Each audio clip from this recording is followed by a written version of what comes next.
Hi there, my name is JoJo, and I'm going to walk you through some website 101 tutorials. This is something that I'm very passionate about, and I think that it's incredibly essential to move our messages to the greater audience through digital platforms. So some of the components that I'm going to walk you through are the guidelines that I use anytime I make a website. And I guess a broad thing I tend to do is create what I call a mood board, which is going to have all of these elements that I'm walking you through. It's going to create the big picture of every piece of what your website will look like. It'll have images and words and all of these different pieces put together that'll create a scope for your website. So the first thing that we're going to look at is what our website purpose is. Here we're going to look at Patagonia. They have a pretty good identity as who they are through their design choices.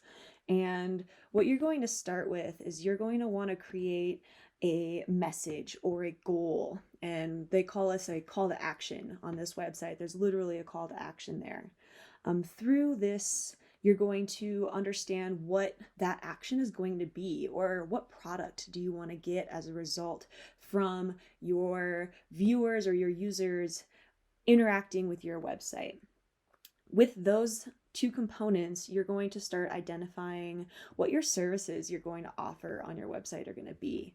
Are you selling something? Is there going to be videos or blogs or something like, a news or podcast reel? So those kinds of things come from what your message is and how you want your users to engage. And you're going to look at these services and see what kind of content, what information, where, and how it's shared on your website are going to answer your goal or your message call to action. This will give your website an identity or a voice. And this is super important and something that's going to follow through all of the components to your website is that you're going to try and build trust through your users.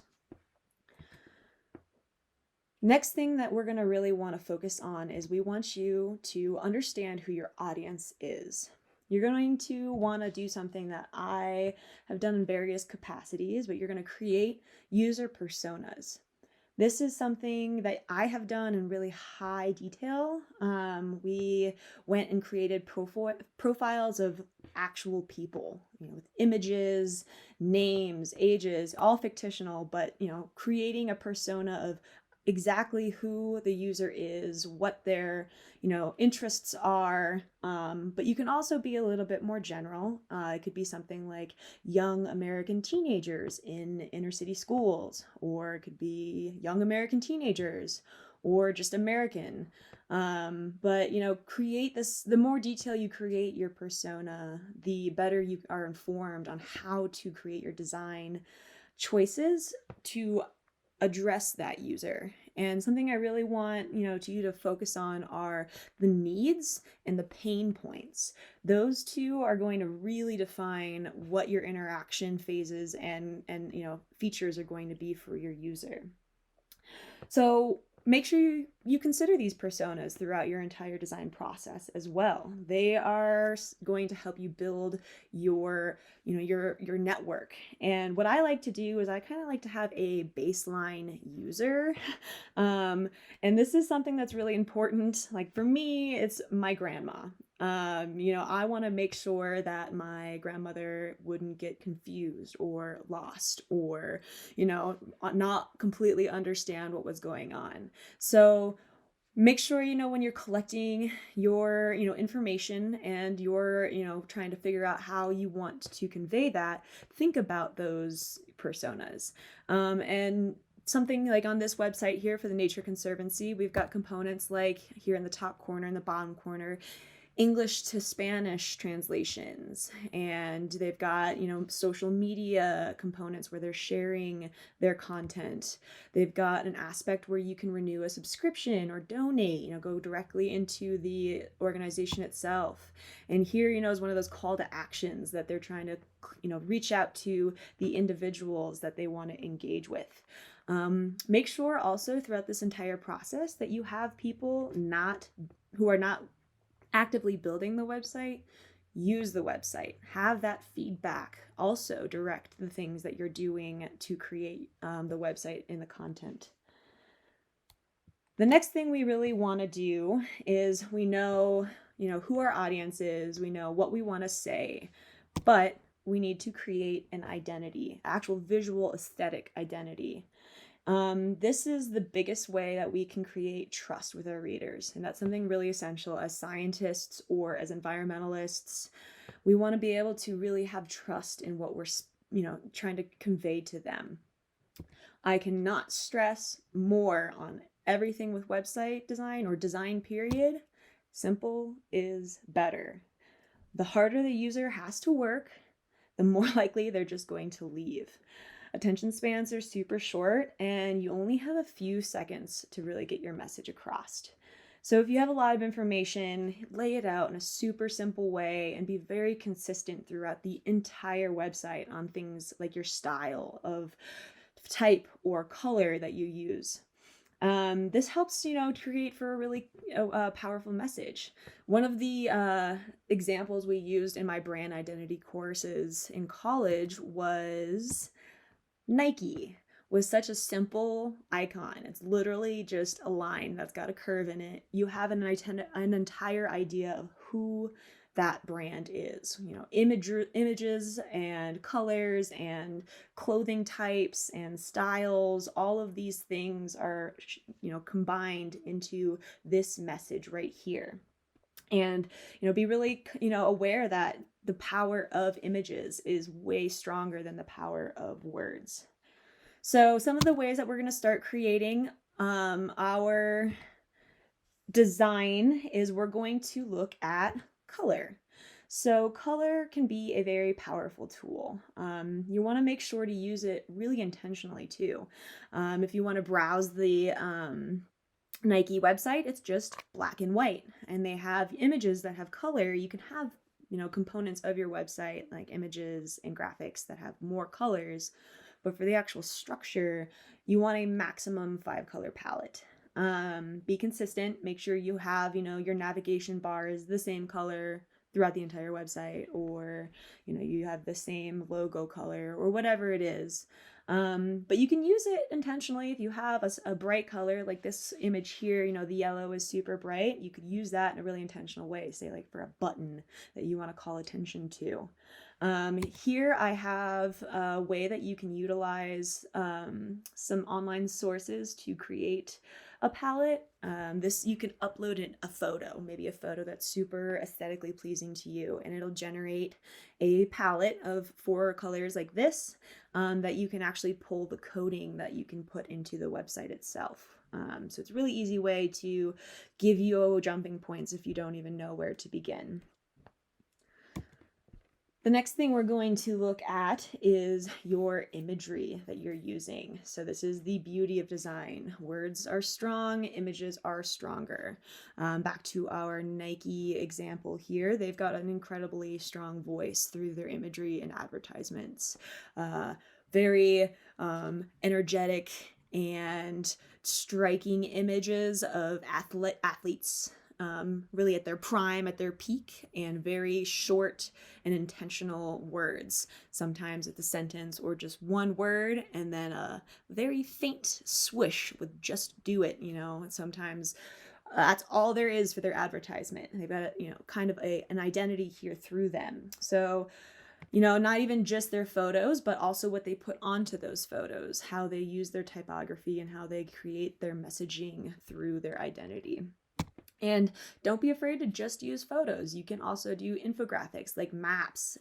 This is an interactive map on Conservation Lands Foundation to projects that they have going on. It's right on their homepage.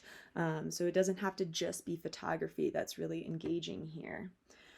Talking about images real quick, this is going to save you a lot of headaches as well as make your website function more seamlessly. This is the resolution component. Low resolution versus high resolution is based off of a DPI or dots per square inch. ratio. So as you see above, 5 dpi is super pixelated, 300 dpi is very smooth. So what we're going to want to do for digital components is we want to have a 72 dpi max. Anything more than that is just a large image that's going to have a slower load time, and that's kind of one of the things you want to have a limited amount of. You have a short attention span audience, so you don't want them to sit and wait for your photos to load up. Just for reference, if you ever print anything, you want to try to make them at least 300 dpi, because then you can actually have a high resolution scalable photo. But for digital contents, we want to have a 72 dpi standard. You can check what your resolution is really easily. Look at have the JPEG on your computer. If you have a Windows computer, you right click it, go to properties, under the image tab, it'll have the resolution. If you have a Mac, open the image in preview, go to tools, and then adjust size, and it'll list your resolution there. And make sure you convert them if they are larger than 72. This is, again, going to help your load times. I use Photoshop. That's more or less the easiest and best way, but it's an expensive software. You can also go to Preview if you have a Mac and do it there, or there are online converters that you can Google. When you do resize it, make sure that you do not resample the image. That is a checkbox that you can click. When you do that, you're actually expanding the dimension of the image, but not the amount of dots per area, and so it pixelates it if you make your image bigger while resampling it. So unclick the resample image and make sure that you then change it from, say, 300 dpi down to 72 dpi. It'll change the width of your image along with it, with the size change or the resolution change. Also, something to say is that you can also get free images. Make sure you look at royalty-free images. This is going to be something super useful for you if you don't have really good high-quality images and you don't have the money to buy images, which I always recommend supporting artists. But if you can't, you can look up royalty-free images, and those are free to use with really any context. Another aspect of this is going to be the size of the image. So here you have a full span, website, Nature Conservancy has a full span image, a very beautiful image that you want to make sure you have at least 124 pixels wide. Most screen resolutions are 1920 by 1080. But, having an image this big is usually good enough. Anything extraordinarily larger than that is not necessary. Finally, or not finally, next we're going to go to typography. So this is something that a lot of people do not understand and is also kind of boring, but is very important to make sure that your content that is in paragraph form is legible and easy to navigate in a quick way. So to start with, just the typefaces themselves, you can break them down incredibly complicated, such as this, or you can just be aware that there are some simple parts of typography that are good for different methods, different messages, different scales, and to be very intentional with those choices. What we're going to look at here are the various types of types that you can use. Type families or font families.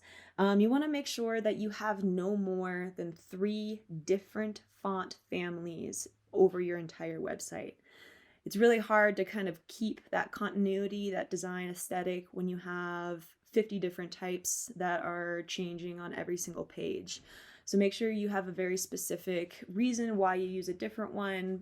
I definitely have used, striking images with a really very elegant typeface for a front page that isn't used anywhere else, but all of my paragraphs are the same font families with the same headings. I have a link at the bottom here. Google Fonts gives you access to a ton of different fonts that might not be already on your applications that you're using. You can download them. They give them to you in a package with different sizes, italics, bold. All of those come. There's other sources too you can look up that are free. Many different types sources are out there. We have different components of type that are easier read online versus type. So you have a serif and a sans serif style font. Serif, the easy way to remember, has a little flags, and sans serif or not serifed does not have the flags. For our purposes online, sans serif is going to be your friend. This is easier to read, has less little flags that are distracting when they're smaller and you're looking at blue light versus a printed surface.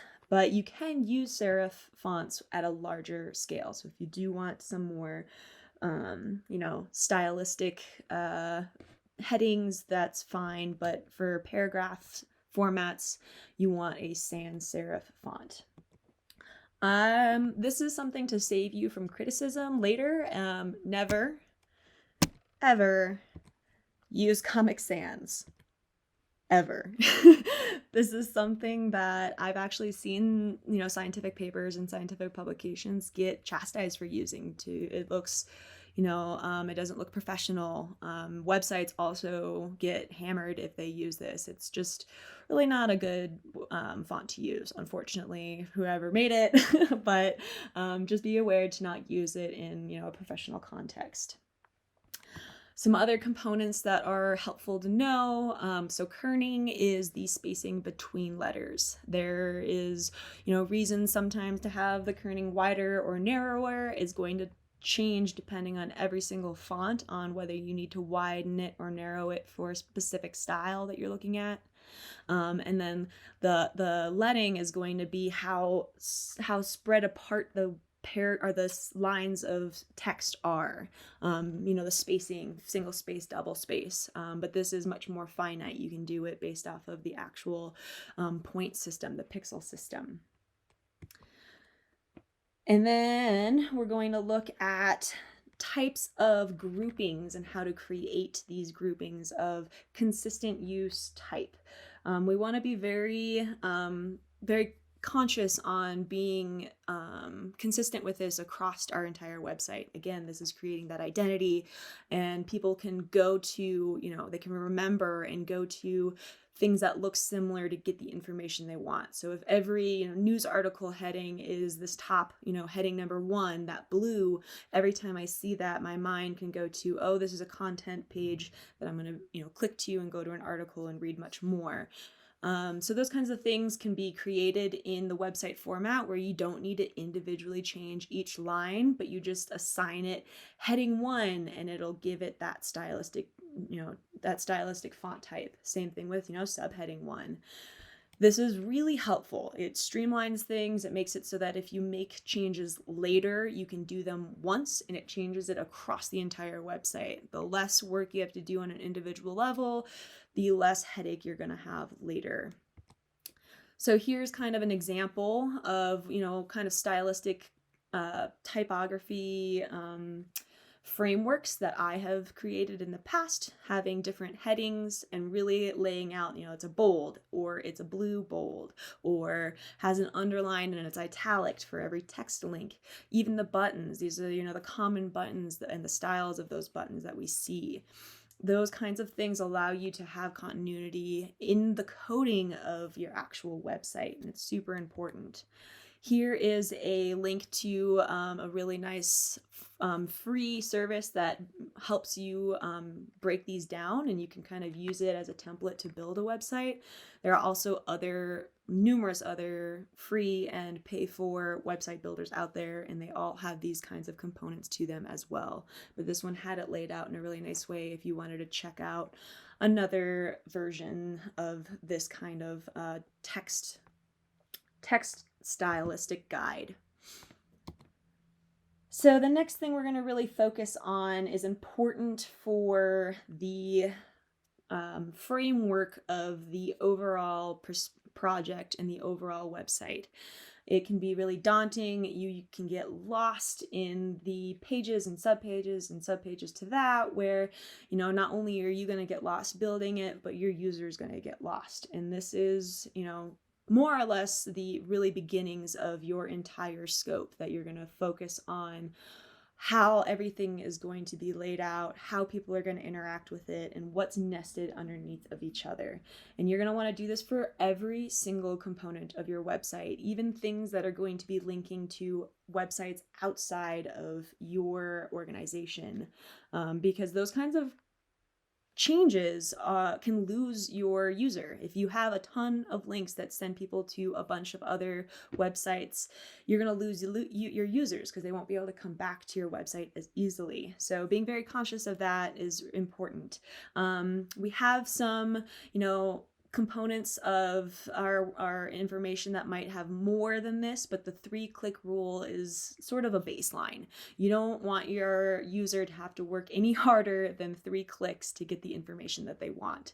And that's really hard to think about logistically, but that is what this program, or this kind of mapping, is really good at. Here you can even see where they nest things by color. This is a really good way. When I do this, I draw it by hand, just like this, with a bubble chart, a bubble web, and I figure out exactly where everything's going to go before I even open up a program whatsoever. Be really careful also to fix, you know, dead ends or loops where people are going to get into an area and not be able to get back into, you know, your main content, or even, you know, back home.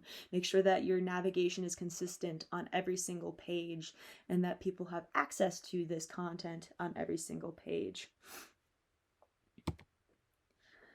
Next, we're going to, after we figure out all of the components of what we're going to give out, who our audience is, who we are, and what our design styles are going to be, we're going to start figuring out what each web page looks like. This wireframing technique has a lot of freedom. There's no one way that anything has to look, but this gives you a way to, again, have that streamlined, consistent look to every single page. It's not that you have, you know, your contact information and forums looking like it's a different website than your video newsfeed. It's all a very similar aesthetic. And I think that, you know, drawing it out by hand, again, is my preferred technique, but getting inspiration online is also super helpful. There are lots of different wireframe programs out there that give you free templates. You can also just look at websites that are already out there. Look at their, you know, design styles, that choices that they've made. If you like a page, if you like going through a page, study it and just draw it out and see what their basic framework is. Most of them look very similar. They're in a grid pattern, but regardless, just trying to create, you know, some uniformity with your entire web page. Also, make sure that if you have a digital or a phone component, a mobile component, that you draw out every single page that you're going to design for that as well. This is, you know, a very new front that it's almost a requirement to have for engagement to your audience. And it's not as simple as shrinking down your, you know, desktop web page. You have to actually completely design a mobile friendly interactive site that is very different than your web or your desktop website. Here we have, you know, a bunch of different components that are going to be streamlined across probably every single website that you go to, but I'm just looking at the New Yorker here itself. So we have things like this subheader, where it's going to have your search, your search bar, your sign in, your subscription. You have your logo. Pretty much almost 100% of the time, this links you back to the home page. And those kinds of things are important too. Things that are streamlined across of every website that's out there ever is a good thing to try and to incorporate into your website. People already have the learned behavior, so just utilize that learned behavior. When you click on a logo, it brings you home. When you see a little eyeglass, that means it's a search bar that'll let you search through their whole website. Navigation bars are almost always at the top, and they don't have to be. They can be on the sides or even on the bottom, but almost always you have a navigation bar at the top, and it is the same through every single page that you go to. This one has a 3-column grid, and it's consistent throughout, all of their pages. All of their content pages have this grid. Ads are in specific places, news articles are in a specific place, and all of their content is in a specific place. And then the footer, which also always has navigation associated to it as well, that's consistent on every single page. So a couple things that I want to add on to this, website layout component is there is this idea of above versus below the fold. This is a newspaper term. Really important information that was on the front page of the newspaper would be, prized to be on the above the fold section of the newspaper. That means it's going to be visible as it lays on the stack as people walk by. This exact same principle works with a website. Here we have TED Talks, and the very beginning that opening page that you come to has some of the components that I talked about that were streamlined throughout the entire website, as well as some things that are specific to them that they want to engage with me. Here you see at the very beginning this component of what do you want to look at? This is things you've looked at before. And then you have the rest of the content that I'm drawn to because I want to come around there and read the rest of it. You also see here the F-shaped patterning.